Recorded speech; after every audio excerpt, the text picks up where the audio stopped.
7 मई 2026। America के सबसे उन्नत युद्धपोतों में से 3 अमेरिकी नौसेना के Arleigh Burke class guided missile destroyers Hormuz जलडमरू मध्य के पानी से होकर गुजर रहे हैं।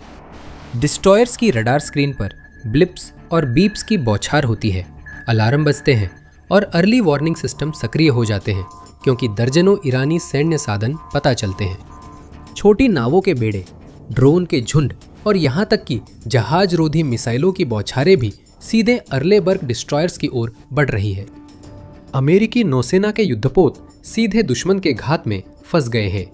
यह ईरानी आयतुल्लाह का काम है और यह स्पष्ट संदेश है कि ईरान इन जल क्षेत्रों में सैन्य जहाज़ों को बिना विरोध गश्त करने नहीं देगा।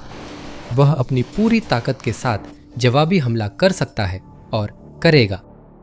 दुश्मन ने अपनी मंशा दिखा दी है। इस अचानक हमले में वह पूरी ताकत से आया है, लेकिन यह उसकी घातक भूल है। ईरान को नहीं पता उसने कितनी बड़ी गलती की है और इसके परिणाम कितने गंभीर होंगे। महज 1 महीने पहले 8 अप्रैल को संयुक्त राज्य अमेरिका और ईरान ने युद्ध विराम पर सहमति जताई थी। ये युद्ध फरवरी में शुरू हुआ जब अमेरिका और इजराइल ने भीषण बमबारी कर तानाशाही शासन के शीर्ष नेतृत्व को ध्वस्त कर दिया और पूर्व आयतुल्ला की हत्या की। भारी नुकसान के बाद भी ईरान ने आखिरी ट्रम्प कार्ड खेलते हुए होर्मुज जलडमरू मध्य पूरी तरह बंद कर दिया। ये संकरा जलमार्ग दुनिया के 20% तेल को नियंत्रित करता है, जहां बारूदी सुरंगें, छोटी नावें और मिसाइल धमकियां हैं। ईरान ने वैश्विक व्यापार को रोक दिया, जिससे तेल की कीमतें आसमान छूने लगी। अमेरिका को यह जलडमरू मध्य हर हाल में खोलना पड़ा। अमेरिकी नौसेना ने कड़ी समुद्री नाकेबंदी शुरू किया। उन्होंने व्यावसायिक जहाज़ों को जबरन निष्क्रिय कर ईरानी बंदरगाहों की पहुंच रोक दी। राष्ट्रपति डोनाल्ड ट्रंप ने तनाव बढ़ा दिया। उन्होंने चेतावनी दी कि अगर ईरान ने सहयोग नहीं किया तो उसकी सभ्यता का सफाया हो जाएगा। अगले दिन अनिश्चितकालीन युद्ध विराम घोषित हुआ और विश्व नेताओं ने जश्न मनाया। लेकिन यह समझौता सिर्फ नाम का था, जो केवल कूटनीति के गलियारों में ही मौजूद था। इसका समुद्र में चल रही क्रूर हकीकत से कोई लेना देना नहीं था। सच्चाई यह है कि दोनों पक्षों ने तुरंत ही युद्ध विराम का उल्लंघन कर दिया। अमेरिकी केंद्रीय कमान ने ईरान के जल क्षेत्र के पास विशाल नौसैनिक टास्क फोर्स तैनात की थी। 19 अप्रैल को नौसेना ने अपनी धमकियों पर अमल किया। उन्होंने तुस्का नाम के ईरानी मालवाहक जहाज पर हमला किया जब उसने नाकाबंदी तोड़ने की कोशिश की। नए अयातुल्ला मुजतबा खामेनेई के लिए युद्ध विराम अब खत्म हो गया था। अमेरिकी युद्धपोत इस संघर्ष की खुली निरंतरता थे। तेहरान को पूरी छूट मिल गई और उन्होंने अपनी पूरी ताकत के साथ पलटवार किया, जिससे 7 मई को हुए घात तक स्थिति पहुंची। अमेरिकी नाकाबंदी को अपने अस्तित्व के लिए खतरा मानते हुए और युद्ध विराम समझौते को पूरी तरह खत्म समझते हुए ईरानी शासन और IRGC के उच्च कमान ने अर्लेबर्ग विध्वंसक जहाज़ों पर हमला करने का आदेश दिया। कई हफ्तों की बमबारी के बाद उसे भारी नुकसान हुआ था। वायु रक्षा प्रणालियां और मिसाइल भंडार नष्ट हो गए। 9 सैनिक जहाज फारस की खाड़ी में डूबा दिए गए। ईरान के पास कुछ हथियार बचे थे और वह उन्हें अमेरिकी युद्धपोतों पर इस्तेमाल करने के लिए दृढ़ था, शायद ये सोचकर कि इससे घेराबंदी टूटेगी और वॉशिंगटन की राजनीतिक दृढ़ता में दरार आएगी, जिससे ढील या नाकेबंदी खत्म करनी पड़ेगी। इसके लिए IRGC ने 3 मुख्य संसाधन समूहों पर निर्भर किया। पहला था इसका तथाकथित मॉस्किटो फ्लीट, जो छोटी लेकिन बेहद फुर्तीली और तेजी से पैतरा बदलने वाली तेज हमलावर नौकाओं से बना था। ये छोटी नावें फारस की खाड़ी के तटीय सुरंगों में छुपी रहती है, जिससे इन्हें ढूंढना और नष्ट करना मुश्किल होता है।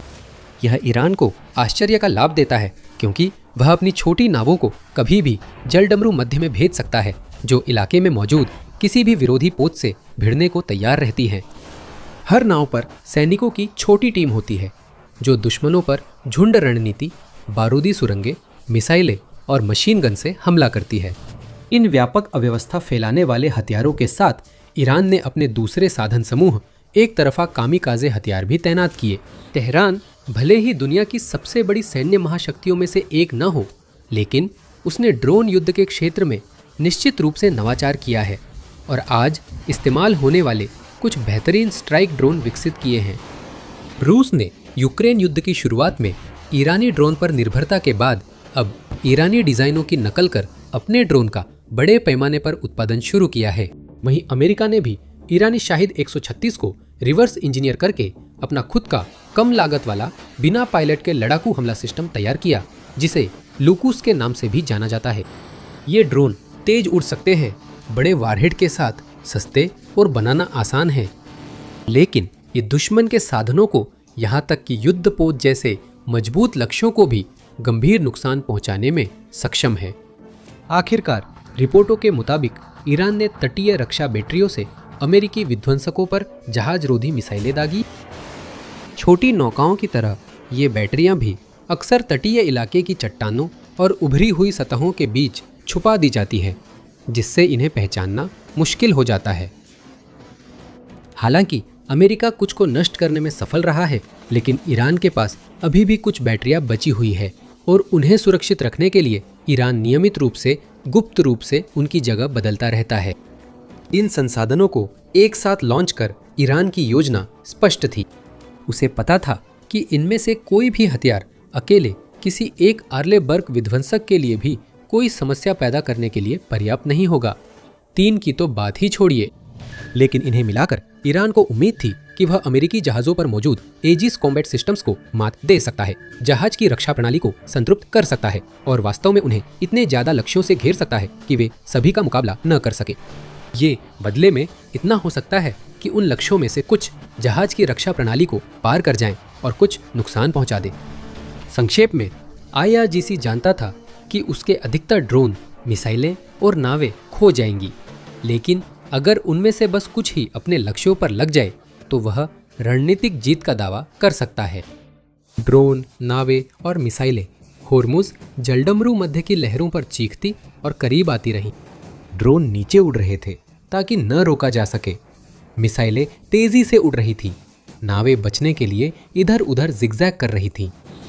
उन्हें लगा कि उनकी योजना बिल्कुल परफेक्ट है और उनकी रणनीति दुश्मन के बस से बाहर होगी। वे गलत थे। IRGC ने जिन जहाज़ों पर हमला किया उन्हें कम आका था। तीनों Arleigh Burke class destroyers USS Truxtun, USS Rafael Peralta और USS मेसन सिर्फ आम युद्धपोत नहीं, बल्कि सबसे उन्नत, सक्षम और बेहतरीन डिजाइन वाले सैन्य जहाज़ों में गिने जाते हैं।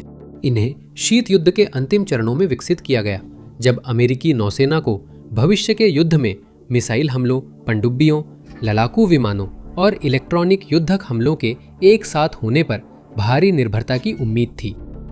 इसी बात को ध्यान में रखते हुए इन जहाज़ों को सबसे पहले उनकी जीवित रहने की क्षमता को प्राथमिकता देकर बनाया गया था। ये सिर्फ विशाल नहीं, इनकी लंबाई 500 फीट से ज़्यादा है और पूरी तरह लोड होने पर इनका विस्थापन करीब 9000 टन होता है। करीब 300 नाविक इन जहाज़ों के अलग अलग सिस्टम्स को नियंत्रित करते हैं। इन जहाज़ों की सुरक्षा के लिए एजिस कॉम्बैट सिस्टम है, जो सबसे उन्नत स्वचालित कमांड, कंट्रोल और हथियार नियंत्रण प्रणालियों में से एक है। एजिस इन युद्धपोतों को लगभग किसी भी खतरे से प्रभावी ढंग से अपनी रक्षा करने की क्षमता देता है, चाहे वह हवा से हो, सतह से हो या फिर पानी की सतह के नीचे से ही क्यों ना हो। यह फेज्ड रडार, इरेज और बड़े इलेक्ट्रॉनिक सेंसरों से बना है, जिससे यह एक साथ 100 तक या उससे भी अधिक लक्ष्यों को ट्रैक कर सकता है। एजिस की रडार रेंज इसे बहुत दूर से ही आने वाले खतरों को पता लगाने, पहचानने और उन पर नजर रखने की सुविधा देती है, वो भी तब जब वे दृश्य सीमा में आने से काफी पहले ही हो। इसमें विमान, ड्रोन, क्रूज और बैलिस्टिक मिसाइल समेत अन्य खतरे भी शामिल है। संक्षेप में कहे तो इन जहाज़ों को चौंकाना या उन पर किसी भी तरह का अचानक हमला करना लगभग नामुमकिन है, क्योंकि इन्हें तुरंत ही सब पता चल जाता है। इसके बाद आती है इनकी मारक क्षमता। अधिकांश अर्लेबर्ग विध्वंसक जहाज़ करीब 100 वर्टिकल लॉन्च सेल्स ले जाते हैं, जो दुनिया की सबसे शक्तिशाली मिसाइलें दाग सकते हैं। इसमें स्टैंडर्ड इंटरसेप्टर्स, लंबी दूरी के टॉमहॉक, पनडुब्बी रोधी रॉकेट्स और अन्य हथियार शामिल हैं। मिसाइलों के अलावा इसमें 5 इंच की नौसैनिक तोप, स्वचालित फैलैंक्स टर्रेट्स और CCRAM जैसी कई अतिरिक्त रक्षा प्रणालियां हैं। नज़दीकी हथियारों में बुशमास्टर चेन गन और ब्राउनिंग मशीन गन शामिल हैं। ये साधारण जहाज नहीं बल्कि विशाल तैरते किले हैं, जिन्हें सबसे शत्रुतापूर्ण इलाकों में जीवित रहने और खतरनाक जलमार्गों जैसे होर्मुज जलडमरू मध्य पार करने के लिए सभी रक्षा साधन दिए गए हैं। और एक बार फिर दोहराऊं, ईरान सिर्फ ऐसे एक युद्धपोत का सामना नहीं कर रहा था, बल्कि उसे ऐसे 3 युद्धपोतों का सामना करना पड़ रहा था। अर्ले बर्ग विध्वंसक और अमेरिकी नौसेना के अधिकांश संसाधनों की एकीकृत क्षमताएं उन्हें और भी मुश्किल बना देती हैं। ये जहाज सिर्फ स्वतंत्र रूप से काम करने के लिए नहीं बनाए गए हैं, बल्कि बड़े नेटवर्क का हिस्सा बनने के लिए बनाए गए हैं। ये एक दूसरे के साथ आसानी से डेटा साझा कर सकते हैं और विभिन्न तरीकों से एक दूसरे के अभियानों का समर्थन कर सकते हैं। जब ईरान की वे सैन्य इकाइयां उनकी ओर तेजी से बढ़ीं, विध्वंसक जहाज़ों ने अकेले नहीं बल्कि संयुक्त शक्ति के रूप में प्रतिक्रिया दी। हर एक ने रडार कवरेज में योगदान दिया, हर एक ने अपनी मिसाइल क्षमता साझा की और हर एक ने बेड़े की इलेक्ट्रॉनिक युद्ध क्षमताओं को बढ़ाया। तो भले ही ईरान की रणनीति छोटे या कम उन्नत जहाज़ों पर काम कर सकती थी, लेकिन आपस में जुड़े 3 एजिस विध्वंसकों के खिलाफ उसकी जरा भी संभावना नहीं थी। इसके बाद के मिनटों ने दिखा दिया कि ईरानी कितने कमतर थे। वे बेहद कमज़ोर तैयारी के साथ लड़ाई में उतरे थे और जल्द ही अपनी बड़ी गलती समझ गए। ट्रक्स्टन, मेसन और राफाएल पेराल्टा के युद्ध केंद्रों में निगरानी से सक्रिय युद्ध में बदलाव तुरंत हुआ। अमेरिका नहीं चाहता था कि वो इंतज़ार करे या ईरान के किसी भी हमलावर सैन्य साधन को ज़रूरत से ज़्यादा करीब आने दे। वे पिछले हफ्तों में ईरान के ड्रोन और मिसाइलों से कई बार भिड़ चुके थे और वे जानते थे कि IRGC कभी पीछे नहीं हटती। ईरान जब भी हमला करता है उसे पूरा करता है। इस बार भी अलग नहीं होने वाला था। कमांडरों ने युद्धपोत की बहुस्तरीय रक्षा व्यवस्था तुरंत सक्रिय करने और एजिस की पूरी क्षमता इस्तेमाल करने की अनुमति दी। सिस्टम ने प्रभावी रूप से रक्षा संचालन अपने हाथ में ले लिया। सेंसरों ने तेजी से आती हुई खतरों का पता लगा लिया। रडार ने जलडमरू मध्य में तेजी से बढ़ते लक्ष्यों को ट्रैक किया। एजिस ने सबसे महत्वपूर्ण और खतरनाक लक्ष्यों को प्राथमिकता दी और उन्हें निष्क्रिय करने के लिए सबसे उपयुक्त उपाय सक्रिय कर दिए। तीनों विध्वंसकों के आगे के डेक से वर्टिकल लॉन्च सेल से अवरोधक मिसाइलें आसमान में दागी गईं, जो ईरानी जहाज रोधी मिसाइलों और विस्फोटक ड्रोन को उनके लक्ष्य तक पहुंचने से पहले नष्ट कर रही थी। जैसे ही छोटी तेज हमला नौकाएं हथियारों की सीमा में आईं, अमेरिकी विध्वंसकों ने भारी डेक गनों से उन्हें उड़ा दिया, जबकि छोटी गन टीम्स डेक पर दौड़ती रहीं और दुश्मनों पर लगातार गोलियां बरसाती रहीं। हवा में स्वचालित गोलियों की आवाज़ गूंज उठी। अमेरिका ने नेवी सीहॉक हेलीकॉप्टर तैनात किए, जिन्होंने दुश्मन के जहाज़ों पर हेल फायर मिसाइलें दागी और अतिरिक्त विमान भी फायर सपोर्ट दे रहे थे। ईरानी हमले की तीव्रता और IRGC द्वारा अमेरिकी रक्षा तंत्र पर एक साथ भारी दबाव डालने के लिए की गई कोशिशों के बावजूद घंटों की लड़ाई के बाद अमेरिकी सेना ने कहा उसके युद्धपोतों को बड़ा नुकसान नहीं हुआ। कोई नाविक घायल नहीं हुआ था और किसी भी तरह के नुकसान की कोई रिपोर्ट नहीं थी। आयतुल्लाह की पहली चाल करारी बेइज्जती साबित हुई। ये शासन के लिए गंभीर झटका था, जो पहले ही भारी हानि से डगमगा चुका था। वॉशिंगटन के सामने अभी 2 बड़े फैसले लेने थे। क्या उसे जवाबी कार्रवाई करनी चाहिए, और अगर हाँ तो उसमें क्या हो? अमेरिका ईरानी हमले को यूं ही अनुत्तरित नहीं छोड़ सकता था। अगर वह ऐसा करता तो IRGC संभवतः बस कुछ समय दोबारा संगठित होने, एक और हमला दस्ता तैयार करने और अमेरिकी जहाज़ों पर फिर हमला करने की योजना बनाने में लगाता। उसे जवाब देना ही था, उसे यह संदेश देना ही था कि इस तरह का व्यवहार बर्दाश्त नहीं किया जाएगा और कि ईरान की ओर से किसी भी हमले की कोशिश का नतीजा यह होगा कि उन्हें कहीं ज़्यादा जोरदार और कहीं ज़्यादा गंभीर परिणाम भुगतने पड़ेंगे। अमेरिका का मकसद शासन को भविष्य में ऐसी हरकतें दोहराने से रोकना और डराना था, लेकिन ये सिर्फ योजना का एक हिस्सा था। नौसेना का बड़ा और व्यापक उद्देश्य वास्तव में ईरान के हमलों को अंजाम देना बहुत मुश्किल बना देना था, ताकि दुश्मन की इस तरह के भविष्य के ऑपरेशनों को अंजाम देने की क्षमता को खत्म किया जा सके। ऐसा करने के लिए वह सिर्फ कुछ छोटी नावों या तटीय बैटरियों को उड़ा नहीं सकता था, उसे उस मुख्य बुनियादी ढांचे पर हमला करना था जिसने इन हमलों को संभव बनाया था। उस बुनियादी ढांचे की पहचान के लिए बस ईरान के दक्षिणी समुद्री तट का नक्शा देखें, जो होर्मुज जलडमरू मध्य के पानी की ओर खुलता है। ये समुद्री तट एक विशाल सैन्य अड्डे जैसा इलाका है जो मीलों तक फैला है और इसमें बंदरगाह, नौसैनिक सुविधाएं, रडार स्टेशन, मिसाइल स्थल व लॉजिस्टिक्स हब है। ईरान को जलडमरू मध्य में अपनी सैन्य गतिविधियों का समर्थन और संचालन करने के लिए जितनी भी बुनियादी ढांचा चाहिए वो लगभग पूरी तरह से देश के इसी खास हिस्से में केंद्रित है और इनमें सबसे महत्वपूर्ण स्थानों में से एक है बंदर अब्बास। ये बंदरगाह शहर दशकों से ईरान का प्रमुख नौसैनिक केंद्र रहा है। युद्धपोत तैनात हैं, बड़ी मात्रा में रसद आती जाती है और बड़ी संख्या में कर्मी इस क्षेत्र से होकर गुजरते हैं और बंदरगाह का स्थान IRGC को शांति के समय में लगभग तुरंत सीधे होर्मुज जलडमरू मध्य तक पहुंच प्रदान करता है। शांति के समय में ये सब इतना मायने नहीं रखता, लेकिन युद्ध के समय बंदर अब्बास शायद पूरे ईरान में सबसे रणनीतिक स्थल बन जाता है। यह मीनाब जैसे बंदरगाहों और शहरों से भी मजबूती से जुड़ा है, जो वहाँ की सड़कों के नेटवर्क के कारण है। ये सड़कों का नेटवर्क कर्मचारियों, उपकरणों और सैन्य संसाधनों को दक्षिणी हिस्से में तेजी से ले जाने में मदद करता है। यूनाइटेड स्टेट्स सेंट्रल कमांड इसे अच्छी तरह समझता था। यूनाइटेड स्टेट्स सेंट्रल कमांड ने बहुत पहले ही बंदर अब्बास और अन्य ईरानी बंदरगाह शहरों के महत्व को समझ लिया था और इन्हें मुख्य लक्ष्यों के रूप में चिन्हित किया था जिन पर जरूरत पड़ने पर हमला किया जा सकता है। वो समय आ चुका था। डिस्ट्रॉयर्स पर हमले के जवाब में आदेश मिला कि अमेरिका को बंदर अब्बास पर हमला करना है। केश्म द्वीप होर्मुज जलडमरू मध्य में है, जिसे ईरानी मुख्य भूमि से क्लैरेंस जलडमरू मध्य अलग करता है। फारस की खाड़ी का सबसे बड़ा द्वीप केश्म अपने मिसाइल शहरों के लिए बदनाम है और IRGC के मिसाइल, नावों व हथियार छुपाने का अहम केंद्र रहा है, जिनका इस्तेमाल वह जलडमरू मध्य के पार हमलों के लिए करता है। सेना ने यह नहीं बताया कि किन लक्ष्यों पर हमला हुआ, लेकिन संभवतः ये हमले केश्म की मिसाइल बैटरियों और बंदर अब्बास के लॉजिस्टिक केंद्र जैसे प्रमुख सैन्य ढांचों पर केंद्रित थे। राष्ट्रपति ट्रंप ने इन हमलों को ईरान के नौसेना से पंगा लेने के जवाब में महज हल्का सा झटका बताया। उन्होंने पुष्टि की कि युद्ध विराम अब भी लागू है, लेकिन आने वाले हफ्तों में यह साबित हो गया कि ईरान ट्रंप के आकलन से बिल्कुल भी सहमत नहीं था। IRGC को 7 मई को शर्मनाक हार मिली थी।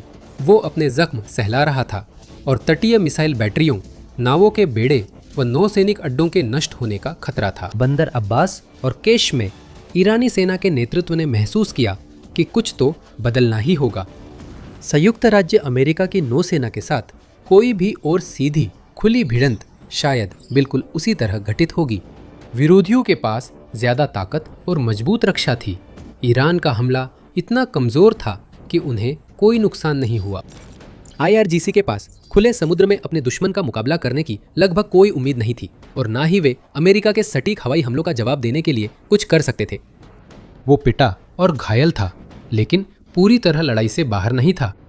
कोई और तरीका होना चाहिए था, कुछ ज्यादा चालाक या कपटी। फिर वो पल आया जब दिमाग में बिजली सी कौंधी, समुद्री बारूदी सुरंगों का इस्तेमाल। यही जवाब था। होर्मुज जलडमरू मध्य कई कारणों से नौसैनिक बारूदी सुरंगों के लिए खास संवेदनशील है।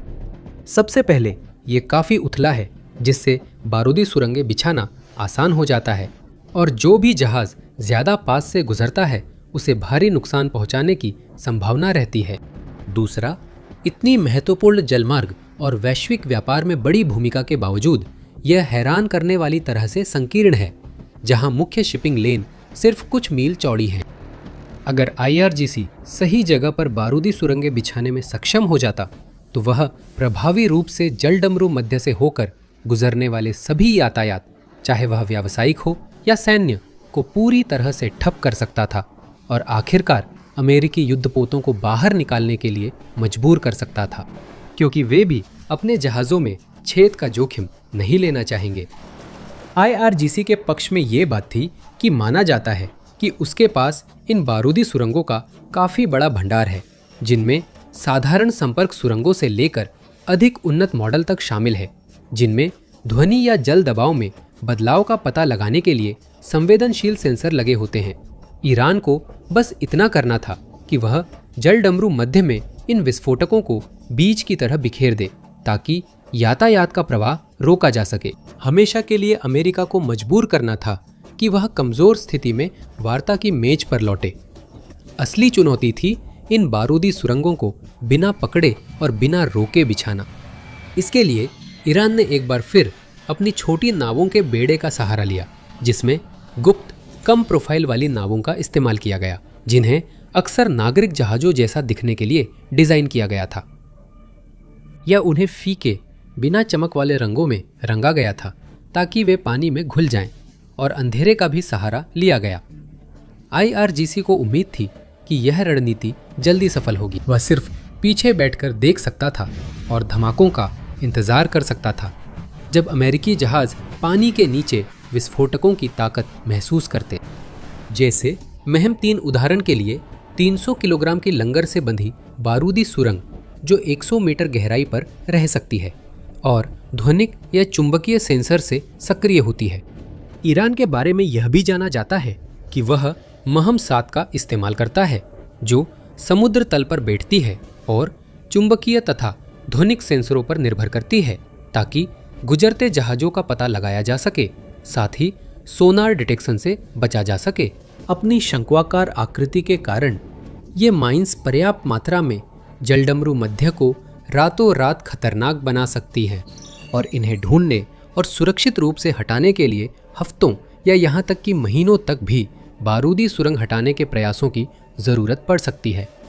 ईरान के लिए दुर्भाग्यवश अमेरिका एक कदम आगे था। अमेरिकी सेना सबसे शक्तिशाली है और आमतौर पर अचानक हैरान नहीं होती। इसमें हर क्षेत्र के विश्व स्तरीय रणनीतिकार और विशेषज्ञ हैं, जिनका काम हर संभावित स्थिति का मूल्यांकन करना और यह कल्पना करना है कि उसके दुश्मन कौन कौन सी रणनीति अपना सकते हैं। उसे पता था कि ईरान बारूदी सुरंगों का सहारा लेगा, क्योंकि यही उसके पास गिने चुने विकल्पों में से था। इसीलिए अमेरिका ने उन्नत सैन्य निगरानी प्रणालियां लगाईं ताकि जलडमरू मध्य पर 24 घंटे नजर रखी जा सके। यह सिर्फ अर्लेबर्ग विध्वंसक जहाज़ों के विश्व स्तरीय राडार पर ही निर्भर नहीं था, बल्कि अत्याधुनिक निगरानी ड्रोन, सोनार सिस्टम, समुद्री गश्ती विमान, ध्वनिक एरे और भी बहुत कुछ इस्तेमाल कर रहा था। उसकी निगाहें लगातार आसमान में, पानी के ऊपर और यहाँ तक कि सतह के नीचे भी थीं। वह किसी भी खतरे के संकेत को देखने और उसका इंतजार करने के लिए तैयार था, ताकि किसी भी पल अलार्म बजाया जा सके। उसका इरादा IRGC को जलडमरू मध्य में बारूदी सुरंगें बिछाने देने का बिल्कुल नहीं था, और ना ही वह बस इतना ही करता कि अपने किसी जहाज या किसी अन्य पोत के बारूदी सुरंग से टकराने का इंतजार करता। ऐसा होने पर पूरी दुनिया में आक्रोश फैल सकता था। उसे एक कदम आगे रहना था। इसलिए 26 मई को अमेरिका ने जलडमरू मध्य और ईरानी तट के साथ एक व्यापक और आक्रामक तलाशी और विनाश अभियान शुरू करने की घोषणा की। उसकी सेनाओं ने ईरानी सैन्य संसाधनों पर सामरिक हमले किए, जिनमें उन छोटी नावों में से कुछ भी शामिल थीं जिन्हें IRGC बारूदी सुरंगें बिछाने के लिए इस्तेमाल करना चाहता था। साथ ही दक्षिणी तट पर तैनात कई मिसाइल ठिकाने भी। एक बार फिर अमेरिका अपने उन्नत हार्डवेयर के फायदों का लाभ उठाने में सक्षम रहा, जिसमें सामरिक स्ट्राइक ड्रोन से लेकर लगभग अदृश्य स्टेल्थ विमान तक सब कुछ शामिल था। उसने एक के बाद एक ईरानी लक्ष्यों को खोजा, ट्रैक किया और खत्म किया, बेजोड़ सटीकता के साथ हमला किया और कई नावों और उनके दलों को पानी में दफना दिया। अंतिम परिणाम ईरानी शासन के लिए एक और आपदा साबित हुआ। आयातुल्ला का दाव पूरी तरह से नाकाम हो गया था, लेकिन ईरानी शासन को इससे बेहतर समझ होनी चाहिए थी। उन्हें अपनी ही इतिहास को देखना चाहिए था। 1988 में ईरानी सेना ने गुप्त रूप से इन पानी में बारूदी सुरंगें बिछाईं, जिनमें से एक ने USS सैमुअल B रॉबर्ट्स में बड़ा छेद कर दिया था। इसने द्वितीय विश्व युद्ध के बाद की सबसे हिंसक अमेरिकी सतही नौसैनिक मुठभेड़ को जन्म दिया। इसे ऑपरेशन प्रेइंग मैंटिस कहा गया। जाने कैसे अमेरिकी नौसेना ने एक दोपहर में ईरान के बेड़े का आधा हिस्सा तबाह किया। वीडियो पर क्लिक करें और अगले युद्ध क्षेत्र में मिले।